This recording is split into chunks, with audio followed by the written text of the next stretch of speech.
అసూయ.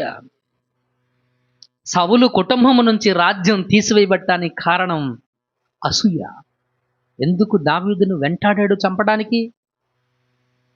అసూయ కదా.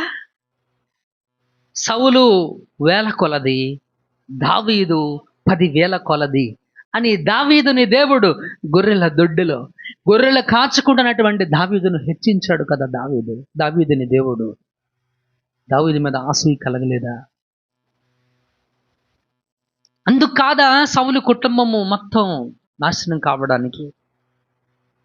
ఈ రోజున మన కుటుంబాల నాశనానికి కారణం అసూయే. అది మనలో ఉంటే దేవుని తీర్పులో మనం నిలబడాలి. పగ ఉన్నా, అసూయ ఉన్నా, ఇవి ఏవి నీలో ఉన్నా సరే నువ్వు దేవుని న్యాయపీఠం ముందు దోషిగా నిలబడతావు. యేసేపుని ఎందుకు అమ్మేశారు? అసూయ. అవునా కదా. యేసేపుని తన అన్నదమ్ములు ఎందుకు అమ్మేశారు? ఎందుకు ఒక పెద్ద గోతులో పడేశారు? ఎందుకు ఐగుప్తీయులకి అమ్మేశారు? అమ్మడానికి కారణం ఏంటి?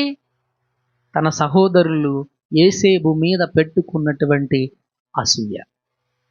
అసూయ మన కుటుంబాలను నష్టంలోనికి, పాపములోనికి, శాపంలోనికి తీసుకువెళుతుంది.